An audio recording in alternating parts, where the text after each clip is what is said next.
Broadcasting from the Blanchistan Centre. This is Phoenix FM. The internet is a communications tool used the world over where people can come together to bitch about movies and shit. According to the Nerd Index, you should be upside down in a junior high toilet around the clock. This is We'll do it live! Time goes in, time goes out. Never miscommunication. It's over 9,000! My name is Foxy. The balls are in there.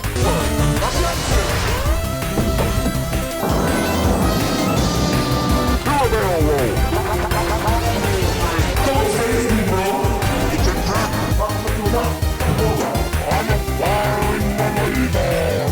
Time to Hey, Cherry, wake up! Oh, God, oh, man.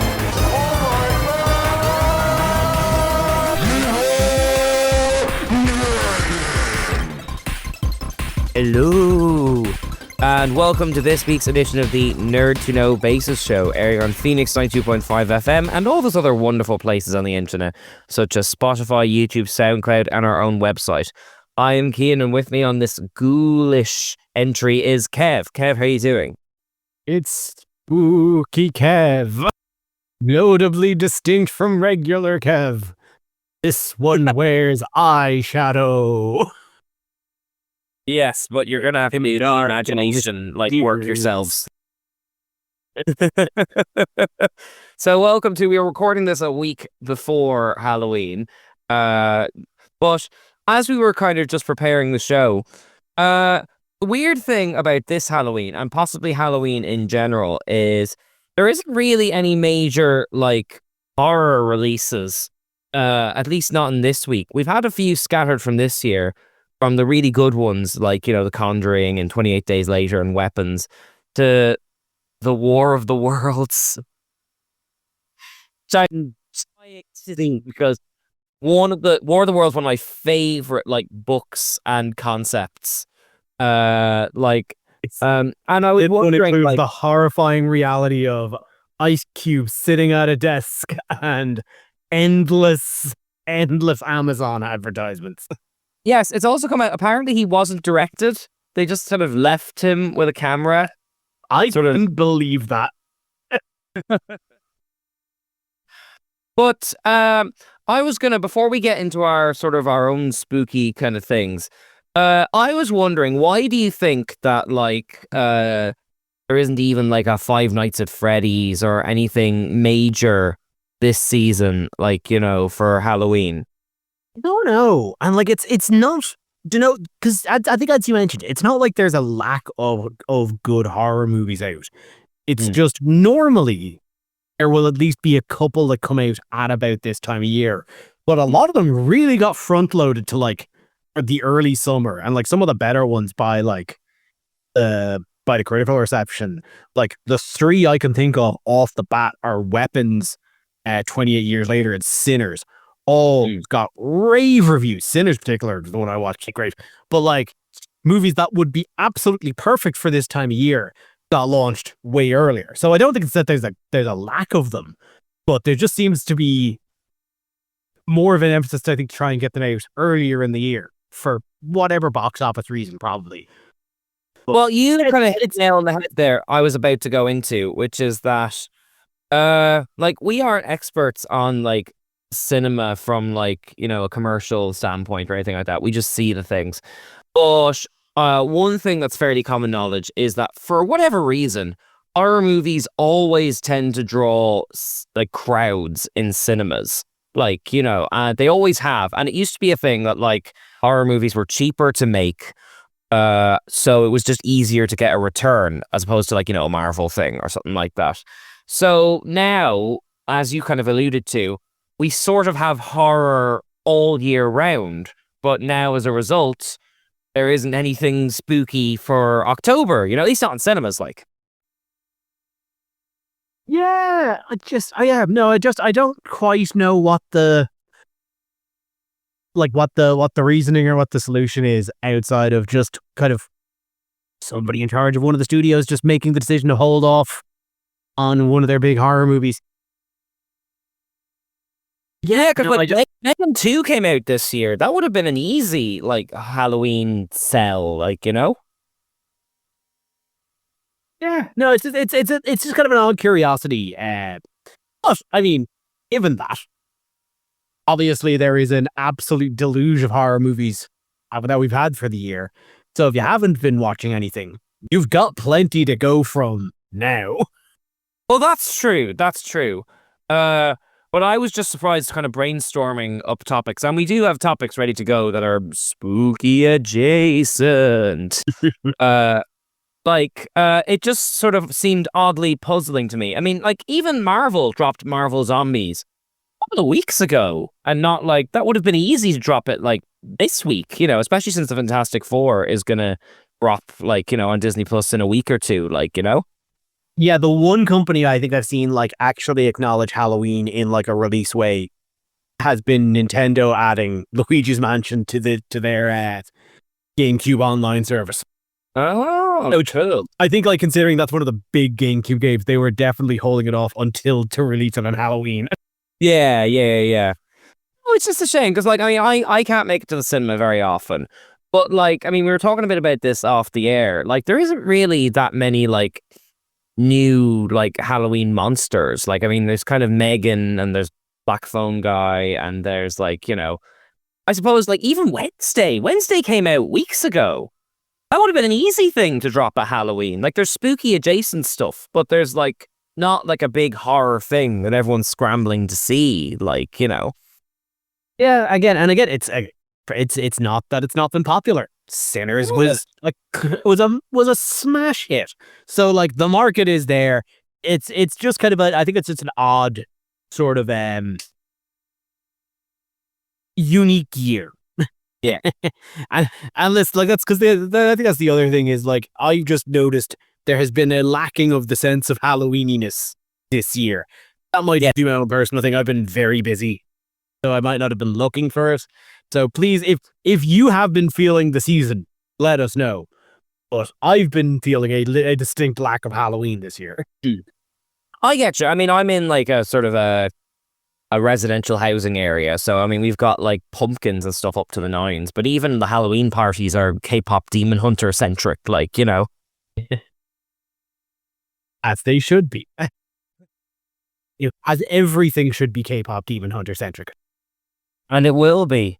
But I'll tell you what, there has, as we kind of alluded to, in a weird paradoxical way, even though our Halloween is kind of barren, we kind of have had scary stuff all year round in a way. I suppose it's kind of like a reverse Nightmare Before Christmas. Now is just Halloween all the time, except Christmas. So unless you're Dracula Untold, which is very Christmas, and Nosferatu last year was Christmas.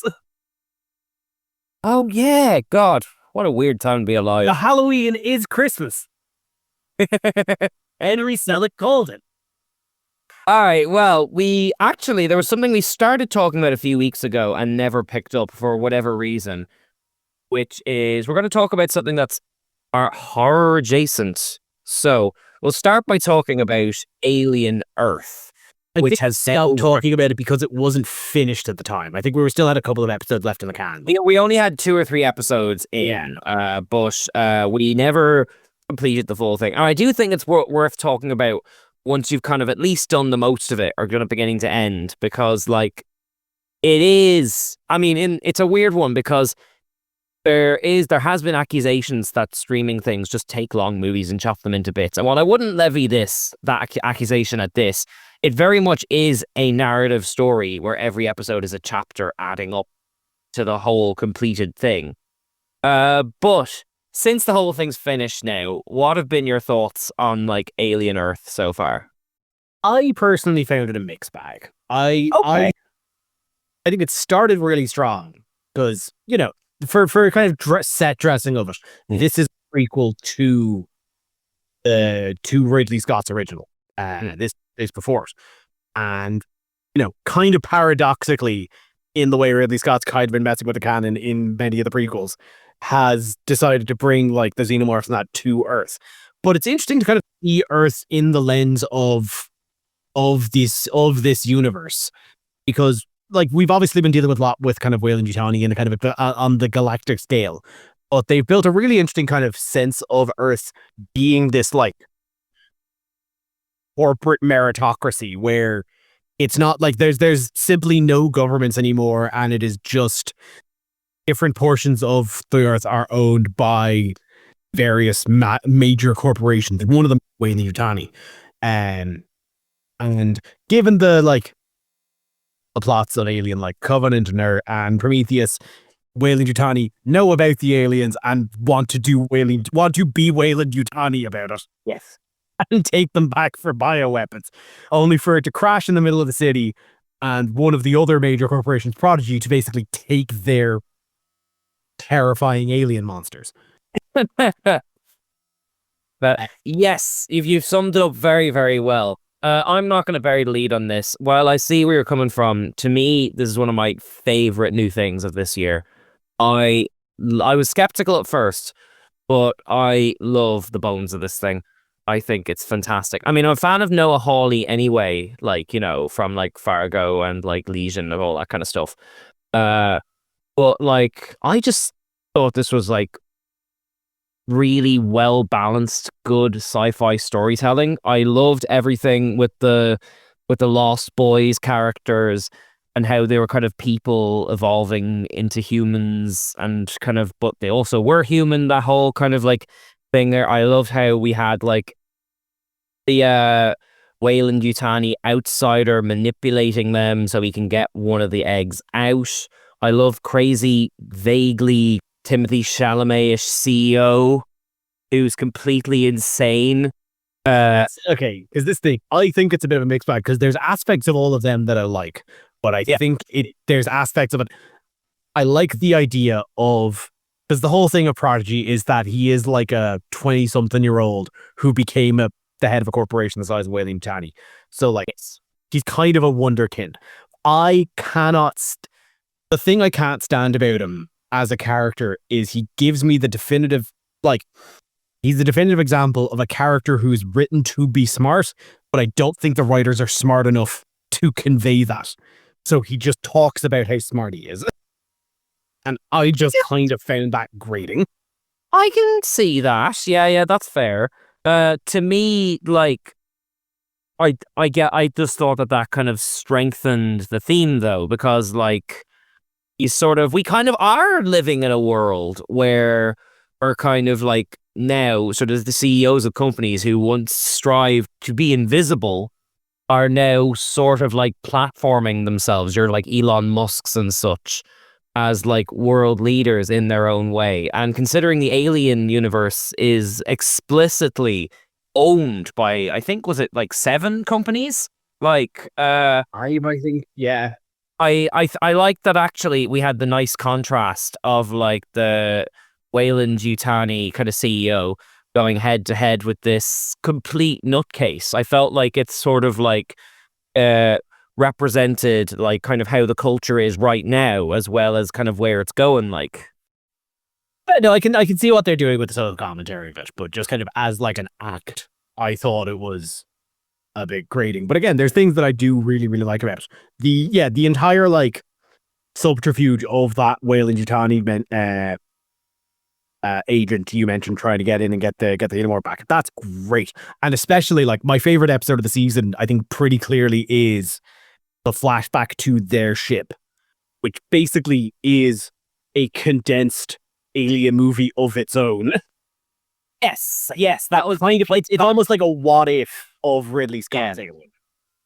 Yeah, that was really, really good because I noticed in the first episode they had this really like lush cast with like Michael Smiley there, like, you know, I've seen in loads of things I really like, and then they kind of vanished off the series, and I kind of thought, oh, that's a shame. But if they had done that at episode 1, I don't think I would have enjoyed it. I think by having such a slow-paced series, by the time you get to that, you're kind of dying to see what happened. Like, that's it. You kind of you have enough context on like kind of the cast of the universe that like it hits that much harder. It does. If I can tell you what my absolute favorite part of this show is, though. Yeah, go on, son. It's that eyeball. I love. Okay, so another big thing this show kind of introduces is that the container ship bringing the xenomorphs to Earth. The xenomorphs are not the only alien species that Weyland Yutani capture and bring. There's a litany of different deadly monsters, and I think that's great. I think that blows the universe up. Like, I think that that expands this so much more than it just being a xenomorph story. I love different creature designs and monster designs, and they don't. I found actually that they didn't focus on the monsters as much as I would have liked them to. I think some of them just kind of feel like accessories to the fact. All but one. All but one of them, because one of them is this little eyeball with tiny tentacles, and how it works is that it basically embeds itself into the eye socket of a dead creature and basically takes it over as a host body. But the thing I love about this thing is that although it has absolutely no lines of actual dialogue because it spends most of its time in sheep, tell it's intelligent and is planning the whole time. So it's fully the Simpsons sketch of what's the Japanese guy in the back doing. You read my mind. Yeah. I bet he's going to do something cool. Well, that's just it. And you know what? Not to get too personal, but before this show came out, I convinced my wife, who does not watch horror movies, to watch all the Alien films. And she ended up really enjoying them because they're very if you haven't done Alien and you just expect it to be a slasher, you could be caught off guard by how artsy and kind of sparse the first one is, and how action, and all the kind of stuff it's got going for it. But she has a phobia about eyes. You watch this show, and that thing hangs around for the whole show. Oh, yeah. The fun times are here again. Because that thing is, you did a good job describing it, but it is... my least favorite thing are spiders. So we both had a bad time watching this, and it is basically a spider that eats your brain. I know we're on at 5, but this thing is terrifying. And you're right, the fact that it doesn't possess people and make them talk, it just watches. It implies intelligence, but you never know what it's thinking, and that's a really deadly combination. That's where the horror comes in. I thought that's great. And I kind of wish there was and again, I kind of wish there was just a bit more of it, because I got mixed feelings about the Lost Boys thing. First off, I think the entire allegory seems very on the nose, and seemed particularly on the nose because FX is owned by Disney and they could just use the Peter Pan clips. That's all. Well, can I just interrupt you there, because me and Dara kind of kicked this football around 2 episodes in. I think the Lost Boys thing is a deliberate bit of commentary on the fact that Fox has been eaten by Disney. I'll tell you why. Because Alien used to be a Fox property, right? Yeah. And you know what Wendy's favorite movie is before she gets put into Wendy, as a robot? Her favorite movie is Ice Age, which is not a Disney thing. Oh, the blue sky thing. Yeah. But then once her humanity is taken away, she's forced to be a Peter Pan character, and they literally play the Disney film over the top as her procedure is happening.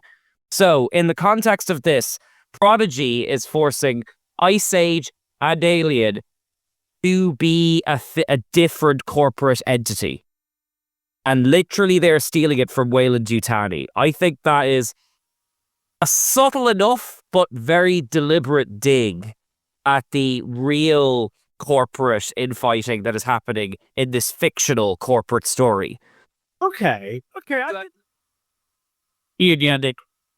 Over who owned the alien. And it's made by FX, the one that makes the bear and all that. So, it is... One that makes It's Always Sunny in Philadelphia. Oh, what a different show it would have been if instead of the Lost Boys, they were what's the bar they live in Philadelphia? Oh, the Shamrock Paddies or whatever it is. It's Always Sunny in Weyland Yutani. Oh, your name isn't such and such anymore. You're Danny DeVito. What? Do I get a choice? No. Or deviant. You're an ostrich now. Goddamn bird. But no, they're like, okay, I'm following that thread. No, I'll give you that. If that was the like, if that was the intention, that's a pretty clever like, use of subtext. I'll give it that. I think I read it very surface level and was like, come on. Like, just I think because I was watching it on a Disney platform, that was my first thought. But yeah, on the fence of it, I liked the idea of, again, exploring kind of like what the capabilities of all these corporations are and how Prodigy is like, before it got obsessed with the alien, it was really dealing with this like, brain transmission tech. Where I think a lot of that, where I think a lot of this, or a lot of my like criticism falls in, I genuinely believe that the actor playing the brother was just putting in a bad performance. There's a lot I can hit on like writing. A lot of things. I don't know what it is. I disliked him, and I don't think I was supposed to. And I don't think it was a writing problem. He just seemed sulky. And not like angry. Like, sulky is the best way to put it. Like, he was unpleasurable to watch. This is the human one from her life before. Like, yeah. Wendy's brother, I can't remember his name. Shep. Here's Alex Walter. The character is Joe Herbert. I like him though. He's like, 'cause he was the lead at the end of the world, end of the effing world, and like he's a like Andor and all that. I mean, as the most fish out of water character, he didn't bother me at all. Yeah, I don't know. There's something about it just kind of threw me, and I was just completely unengaged because with like, the cast of obviously the Lost Boys, there was a bit of a dissonant kind of feel to their performance because they were adults trying to play distinctly children. Yes. In like 80s. And that, like, to mixed effect, I think, what was the kid who was like supposed to, who was being forced to steal, was it named Raj, I think? Yes. He was great. Okay, I'll bring it up now. Make sure. He managed to capture like a scared, he was, I think he was the best. Pretty solid. His friend had like the juvenile energy down, but I think he was like the most convincing as a genuine child. Very good, but I think he was. But yeah, he looked it's something like brother.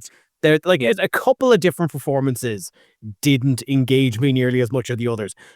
To say nothing about Timothy Oliphant, his name of that one, much like I could never tell what was going on behind his eyes, and I loved every second of that. Yes. Timothy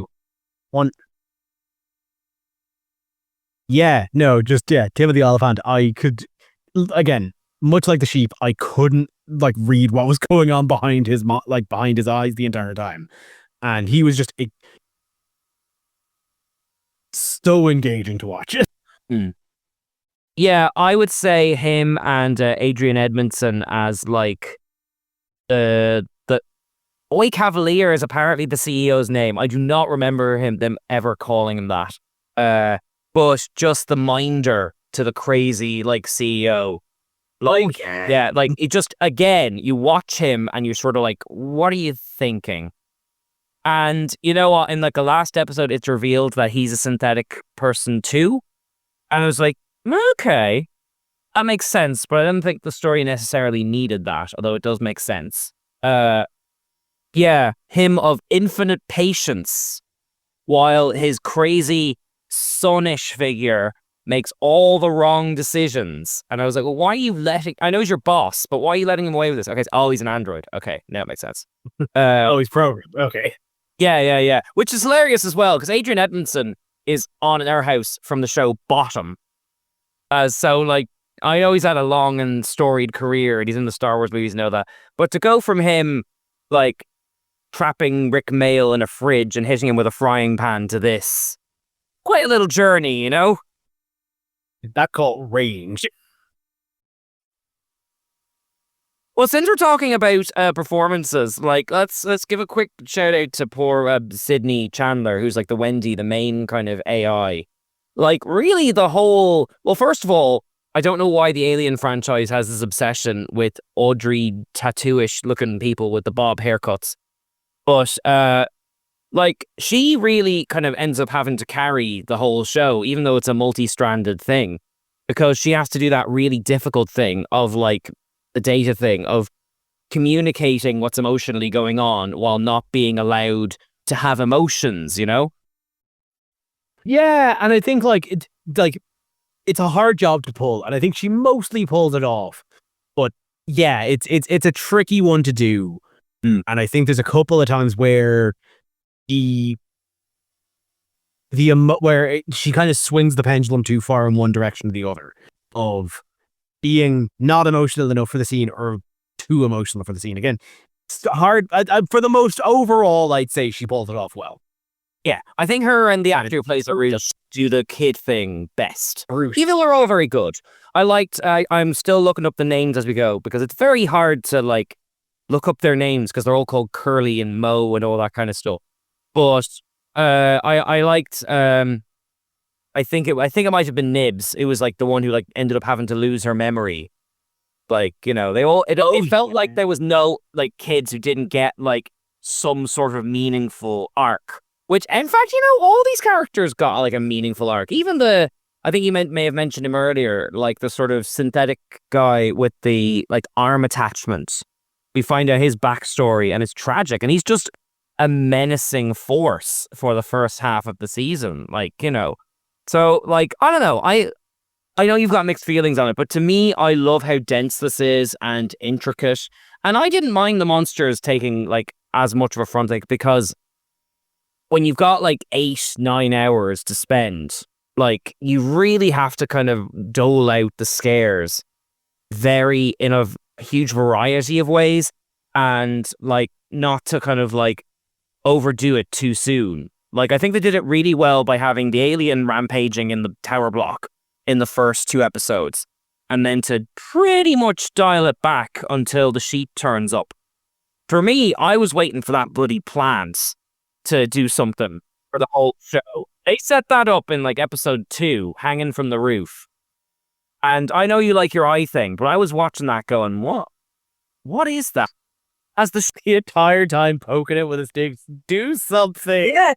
And then it is worth the payoff. It reminded me a lot of the film Nope, which is probably one of my favorite horrors from like the last couple of years. Like I loved the payoff was much better for that than I expected. And that's not like it. Overlook those horrifying blood flies as well. Like, oh, you know, acid flies. Yeah, probably the most basic of the monsters, but like, you know, they basically cause the ship to crash by way of like molecule-sized, like drinkable things, like, you know. So like, oh, sorry, I thought you were talking about the acid flies that ate one of the robots. Right. But, I remember now. Yeah, but this is the thing. And me and my wife were debating about this. I think the acid flies are the worms grown up. I think they drank the blood in episode 2 and then did a like gestation thing and turned into those, because they just vanish off the show by that point. Yeah. I mean, I assume so. I've lost track. I think there were like 6 creatures. It could be 2 different ones, but I assumed that's what it was. I'd have to go back and watch it. I think I'm relatively confident, because you have the one episode where they put all the goop in the drinking water, and like we can't go graphic, but we saw what happens. Then we have them as worms running about from their point of view in the second episode, and then by episode 6 there's flying things. So I think that's what happened. Very possibly. But no, it's like overall, I would say like a well worthwhile addition to the Alien canon. Yeah, I'll say the one thing I didn't like about it. I didn't like the rock songs that always played at the credits. It was a weird standout. I noticed it. I think the first one felt like kind of a joke needle drop, and then they just kept doing it, and I was like, "What's the deal? Why are we playing 90s metal bangers every single time?" I get it. You need to like punctuate every episode, because if you don't, it will feel like a slog no matter how good it is. But it did kind of take me out of the show, because we did watch it week to week. It did take me out of it a little bit every time. Yeah, no, like it's hard to it's hard to keep invested in your sci-fi thriller when Tool starts blasting. Unless they've got on really established Maynard James Keenan as a force of the universe.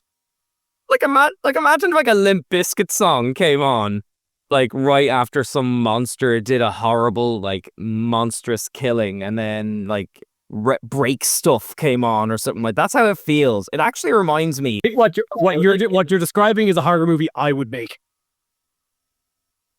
But like in the 2000s, there were loads of cheapo horror movies, and they always had like a Limp Bizkit like song on the credits or something like that. Like, Oh yeah, no, wow.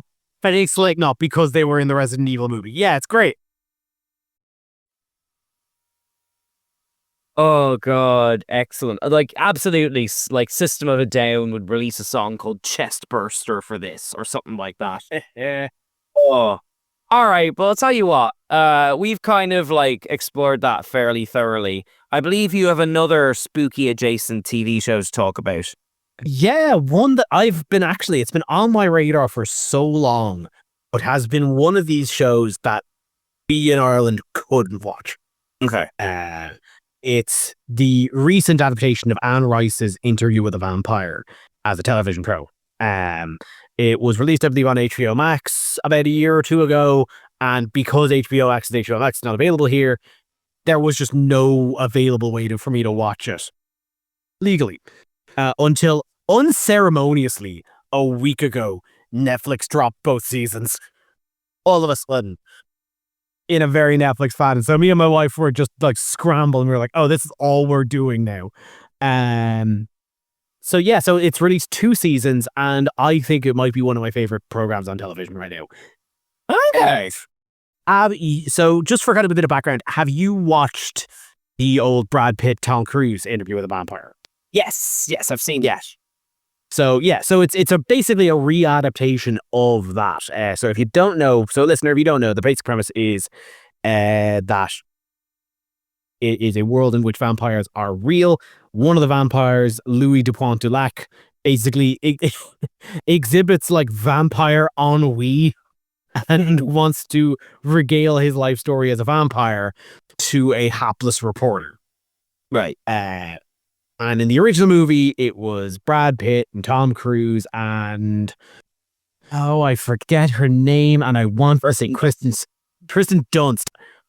Yeah, putting in an incredible performance as a child. And Christian Slater is the reporter. So in this, it's a readaptation, and it's an interesting sort of readaptation in that it almost assumes you've seen the movie and kind of treats that as a semi-canon event, but with completely different actors, and they get into it later that it's recontextualized. Yeah. So in this one, we have Jacob Anderson playing Louis Dupont du Lac, Sam Reed playing Lestat de Lioncourt, and split across both seasons, I think because of scheduling contrasts. You have Bailey Bass and then Delaney Hales playing Claudia, the teenage vampire. And it's this, like, it was at the time this kind of really unique sort of format of a recounting of events.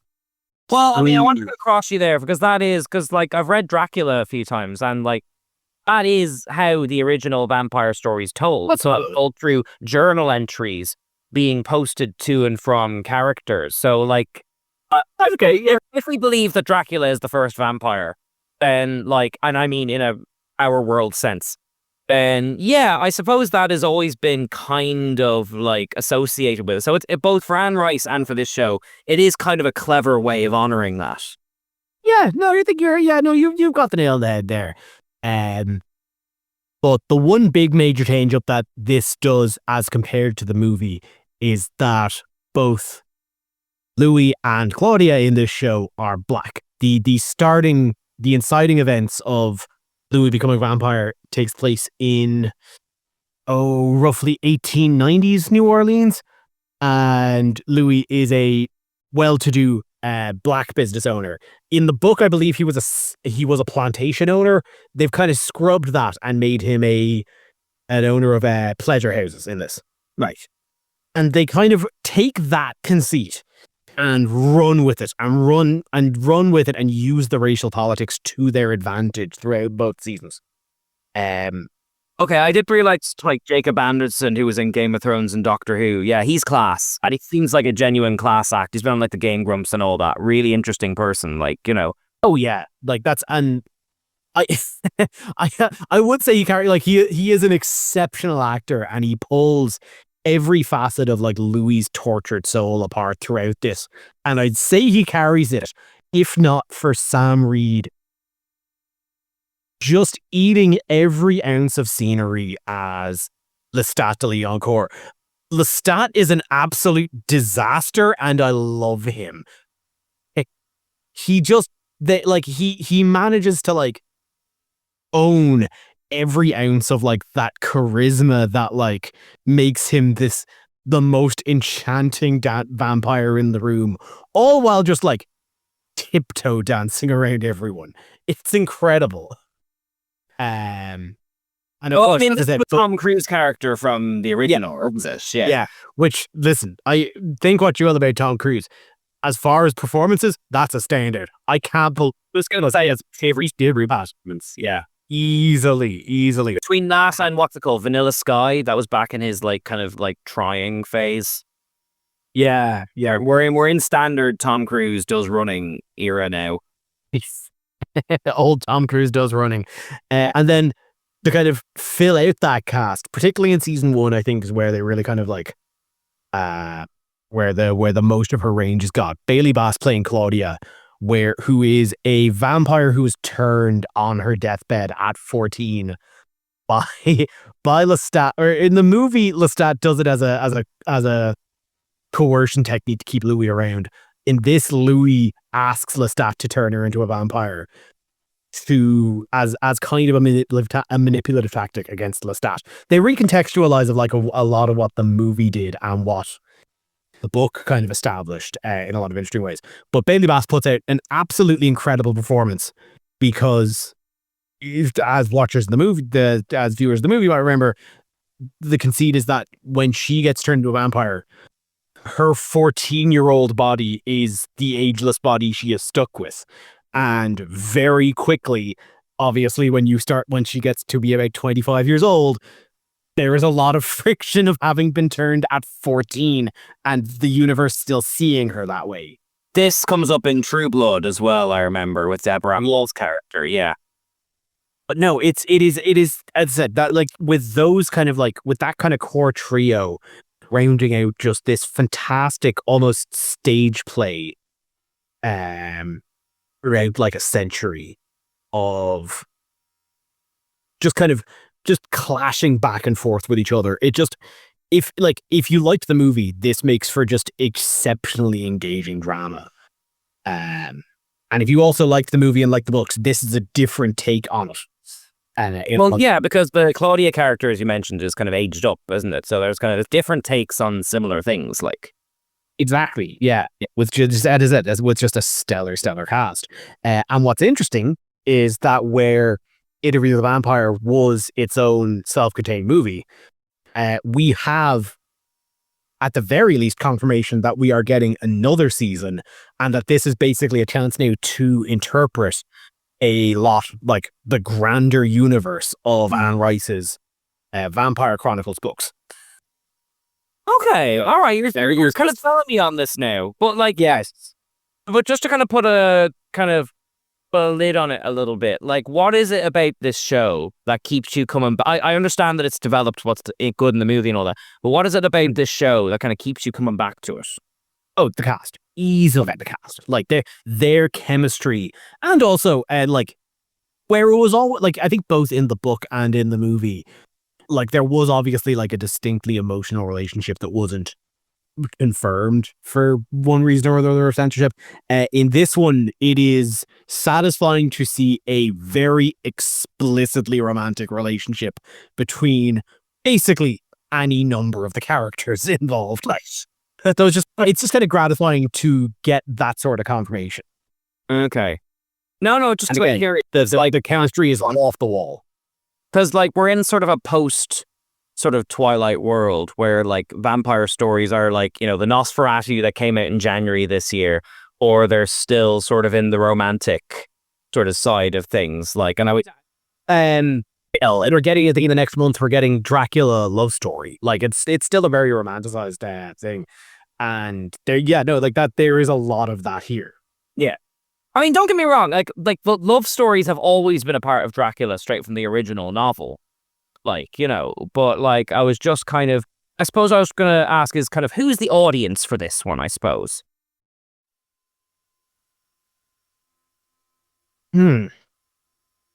I would say kind of anyone that likes good drama. Like if you're a fan, like even if you're a fan of like your Game of Thrones or Breaking Bad, this is kind of right up that alley. It's not like it wouldn't be, it's not too like horror intensive, even compared to Alien Earth, say. Like there is blood and gore and viscera, but like it's very nonchalant almost about it, that I think it kind of passes like the muster of shock value.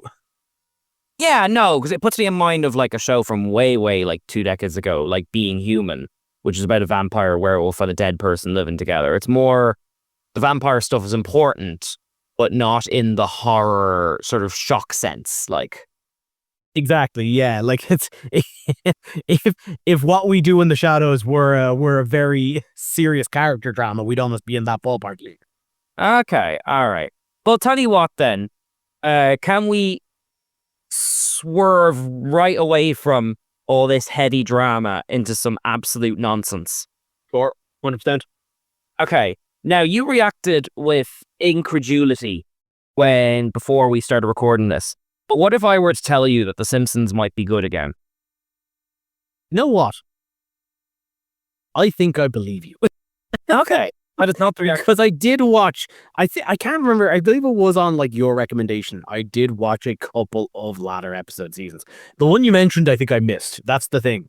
But I did watch the Ned Flanders, The Good Flanders. The Good Flanders. Yeah.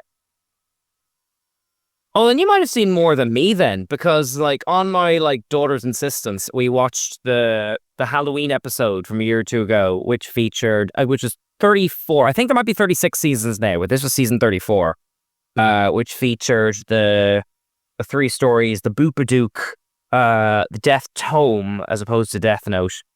And we had a sort of a Westworld type thing where the Simpsons had to fight in a theme park of their own continuity. And I'll be honest, like, she's watched this about 7 times now, as children do. And yeah, it's just, we've kind of used that to springboard into all the other new episodes. And I'm belly laughing. I think it's really, really funny. I think the new, like, Tree Houses of Horrors are great. I think the concepts are great. And the weird thing is, it's because the show doesn't feel like it's trying to be funny anymore. It just sort of is telling interesting stories.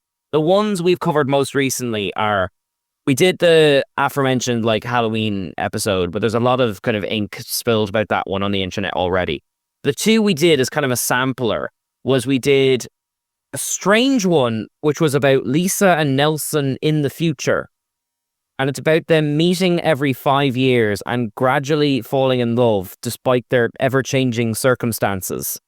And like the obstacle to their like getting together is the fact that Lisa is married to a tech genius played by I think I'm pronouncing this right, Simu Liu, who plays Shang-Chi. And then, which is really sweet and not all that funny, but like the whole episode is just like really captivating. And then we also did, just because I wanted to like, as a litmus test, I wanted to pick one where the premise seemed awful. We did one where it was a musical and Marge was a stage manager trying to get all of her high school friends back to like, you know, put on a musical about Y2K. And I thought, okay, this is going to be the bad one. But no, great. And they get Kristen Bell in to be like a guest star and the songs are all great. And there's like really good stuff with the characters. I was like, I never thought I'd say this, but I am laughing at this show wholeheartedly in the same way as you did in the early ones. And I'll be honest, Kev, I'm not sure what to make of that just yet. It's interesting because, I mean, it sounds like they're kind of taking at least inspiration from earlier seasons of The Simpsons, kind of in a very kind of recursive time. Like, we are now at a stage where Simpsons is nostalgic for early Simpsons because it's been, 30 years. Like the one you were mentioning there about Lisa and Nelson, like that was an established episode back. Like we definitely covered it.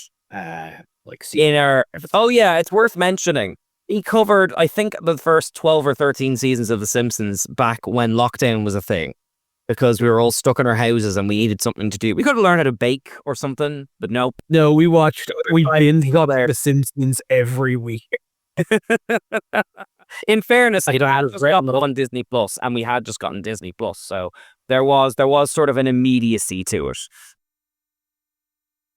But yeah, no, like I think like it seems like they're kind of taking cues from their old self, and not like in a lot of those kind of like mid-20 seasons, just pandering to like, the lowest common denominator, a joke.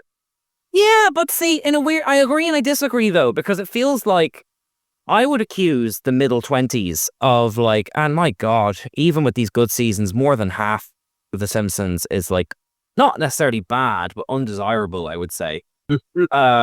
And like, but it kind of felt like the good seasons were casting a huge lingering shadow over those seasons. You could kind of feel the decline actively. Like there are just episodes that send chills up my spine, not because they're necessarily bad, but where I kind of went, oh, it's done. We're done. Alec Baldwin's back and Marge has run off to teach dolphins to sing or something. It's done. It's been 20 minutes and I'm exhausted. Yeah. They're in Ireland, and for some reason Dublin looks like Limerick. We're done.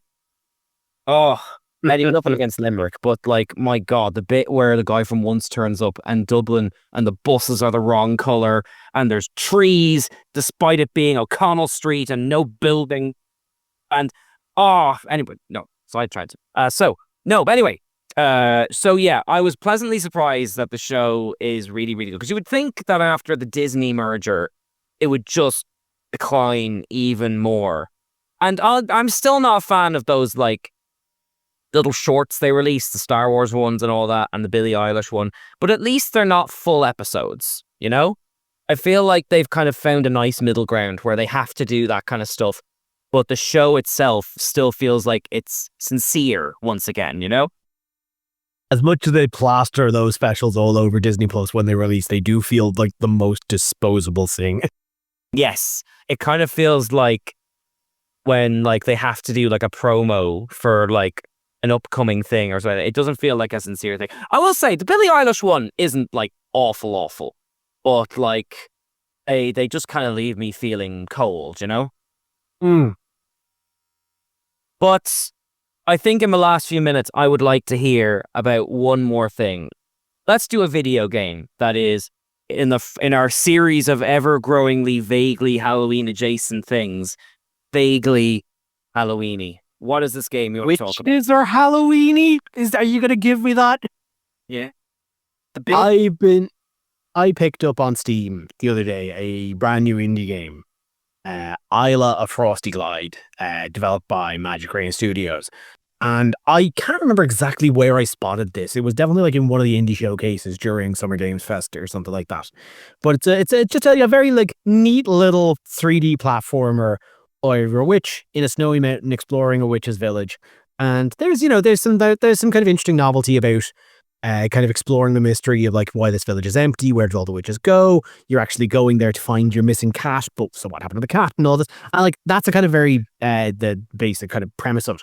But what really got me to like go in the door on this one is that it's almost feeding on one particular aspect of my nostalgia that has not been like mined, which I think is actually crazy. It hasn't been, considering like the such the uptake of like PS1 3D retro games lately, which is Spyro the Dragon.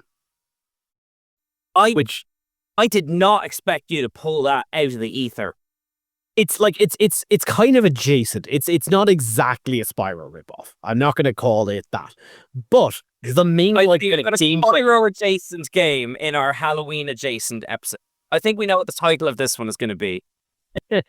But no, the core mechanic of this game, it's a 3D collectible platformer, but like its main kind of progression mechanic is your ability to glide.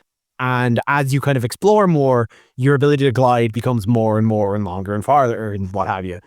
And it's been such a long time since anything even halfway scratched the itch that original Spyro trilogy scratched for me. That like, really? I saw this, and because there's kind of no other 3D platformers like Spyro. No, I mean, you were raving about the Donkey Kong game a few weeks ago. Oh, for that very fantastic. Yeah. Oh yeah, no, incredible game. Like, you know, the destructibility and the terrain stuff in that was exceptional. But like, that's a very different vibe than Spyro. You know, that's much more in the kind of the realms of like a Mario Odyssey or like a Mario 64. There is like, particularly going back to like the era of the PlayStation 1 and the Mario 60 and like the Nintendo 64, there is very different DNAs of 3D platformer that you can kind of pull from there. Like, so Mario 64, the DNA of that kind of runs straight through to Donkey Kong Bonanza. And you have like the Banjo-Kazooie style where you're kind of, it's you and a kind of a partner mate.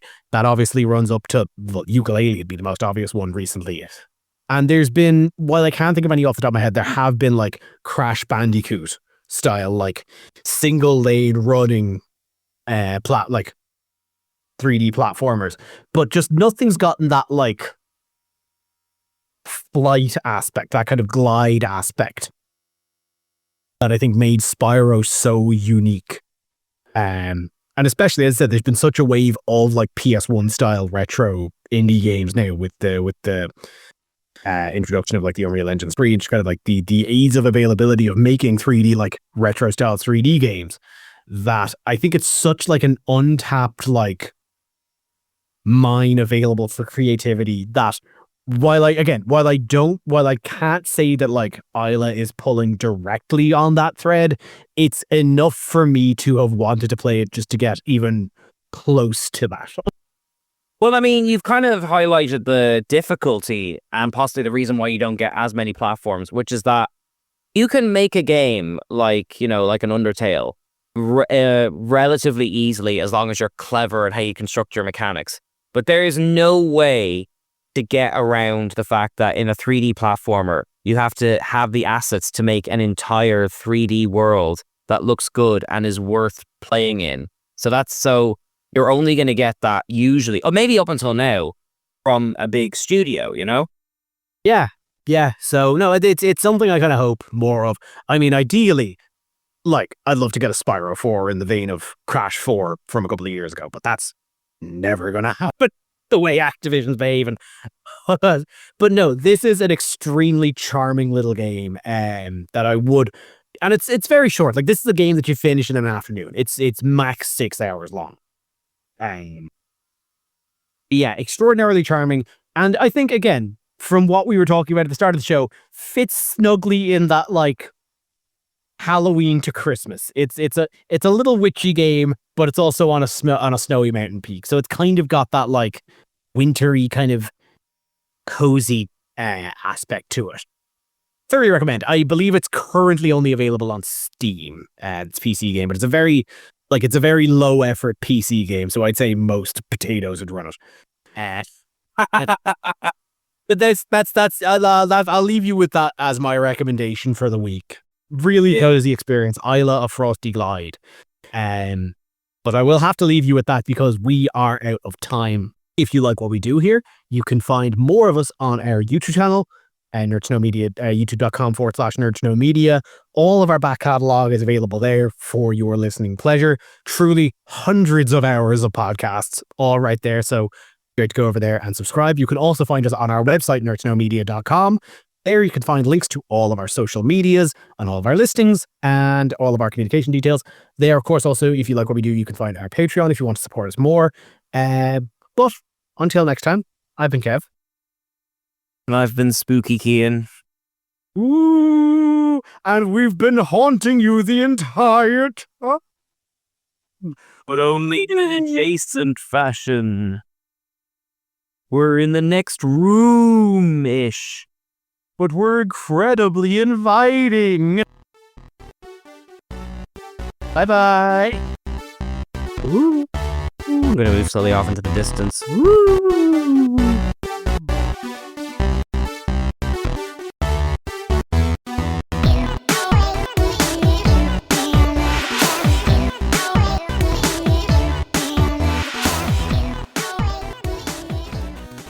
Thank you for listening to a Nerd to Know Media production.